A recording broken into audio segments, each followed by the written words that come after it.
కరీంనగర్ జిల్లాలోని లోయర్ మానేరు డ్యాంలో నీటి నిల్వలు అడుగంటిపోతున్నాయి. దీంతో ఆయకట్టు రైతుల్లో ఆందోళన నెలకొంది. మోయ, తుమ్మెదవాగు, మానేరు వాగు నుంచి ఇన్ఫ్లో రాకపోవడంతో మిడ్ మానేరు కూడా పూర్తిగా నిండలేదు. ఎల్లంపల్లి జలాలతో మిడ్ మానేరును నింపుతున్నారు. ప్రస్తుతం ప్రాజెక్టులో 16 టీఎంసీల నీటి నిల్వ ఉంది.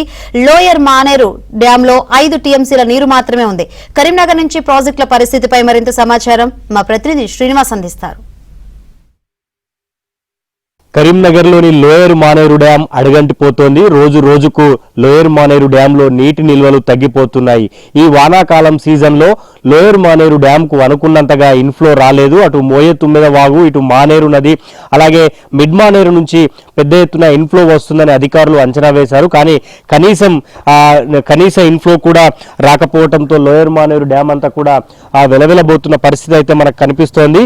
గత ఏడాది అంటే 2023లో లోయర్ మానేరు డ్యాం సంబంధించి జూలైలోనే దాదాపు 4 నుంచి 6 సార్లు గేట్లు పైకెత్తి నీటిని దిగువకు విడుదల చేసిన సందర్భాలు ఉన్నాయి. కానీ ఈసారి మాత్రం కనీసం 24 టీఎంసీల నీరు గల లోయర్ మానేరు డ్యాంలో ప్రస్తుతం 5 టీఎంసీల నీరు మాత్రమే ఉంది. వీటిని కూడా కేవలం తాగునీటి అవసరాల కోసం మాత్రమే వినియోగించేలా అధికారులు ప్రయత్నాలు చేస్తున్నారు. అయితే లోయర్ మానేరు డ్యాంకు ఇన్ఫ్లో రాకపోవడంతో లోయర్ మానేరు డ్యాంకు సంబంధించిన ఆయకట్టు రైతాంగంలో కొంత ఆందోళన నెలకొంది. మరో నెల రోజుల తరువాత అంటే వేసిన పంటలకు సాగునీరు అందుతుందా లేదా అన్న ఆందోళన అయితే వారిలో వ్యక్తమవుతోంది. వాస్తవానికి ఈసారి ఉమ్మడి కరీంనగర్ జిల్లాలో ఉన్న అటు మిడ్ మానేరుకు కానీ లోయర్ మానేరు డ్యాం కానీ భారీ వర్షాల వల్ల అయితే ఇన్ఫ్లో రాలేదు. కేవలం మిడ్ మానేరుకు ఎల్లంపల్లి నుంచి నీటిని ఇంకా తరలిస్తూ ఉన్నారు. అయితే మిడ్ మానేరు పూర్తిగా నిండిన తర్వాత మాత్రమే అక్కడి నుంచి నీటిని విడుదల చేసే అవకాశం ఉండేది. అయితే మిడ్ మానేరు ఈసారి నిండలేదు. కనీసం 17 టీఎంసీల నీటి సామర్థ్యానికి కూడా చేరుకోలేదు. 25 టీఎంసీలకు చేరుకుంటే తప్ప నీటిని దిగువకు విడుదల చేసే అవకాశం లేదు. అయితే ఈసారి మిడ్ మానేరు నుంచి లోయర్ మానేరు డ్యాంకు నీటిని విడుదల చేయటం కష్టంగానే కనిపిస్తోంది. దీంతో లోయర్ మానేరు డ్యాం ఆయకట్టు రైతాంగంలో కొంత ఆందోళన అయితే నెలకొంది.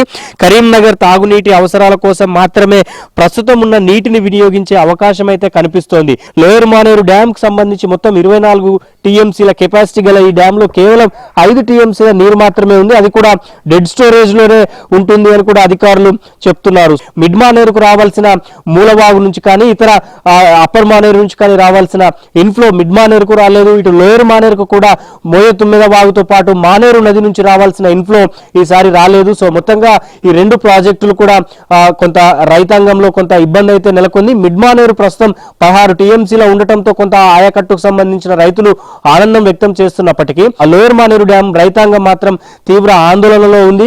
కనీసం తాగునీటి అవసరాలకు కూడా ఇబ్బంది తలెత్తే పరిస్థితి అయితే ప్రస్తుతం డ్యామ్ లో ఉన్న నీటిని బట్టి చూస్తే తెలుస్తోంది. గత ఏడాది జూలైలో దాదాపు 5 సార్లు నీటి విడుదల కొనసాగింది. 22-23 టీఎంసీల నీరు వరకు ఉంది. కానీ ఈ వానాకాలం సీజన్ లో కనీసం 1/2 టీఎంసీ నీరు కూడా ఇన్ఫ్లోగా వచ్చి లోయర్ మానేరు డ్యామ్ లో చేరలేదు. దీంతో ఈ రైతాంగం అంతా కూడా సాగునీటికి అధికారులు ఎలాంటి చర్యలు చేపడతారు, లోయర్ మానేరు డ్యామ్ ను ఎలా నింపబోతున్నారు అనేది మరో 3-4 రోజుల్లో తేలబోతోంది. వీడియో జర్నలిస్ట్ సంపత్తో శ్రీనివాస్, ABN ఆంధ్రజ్యోతి, కరీంనగర్.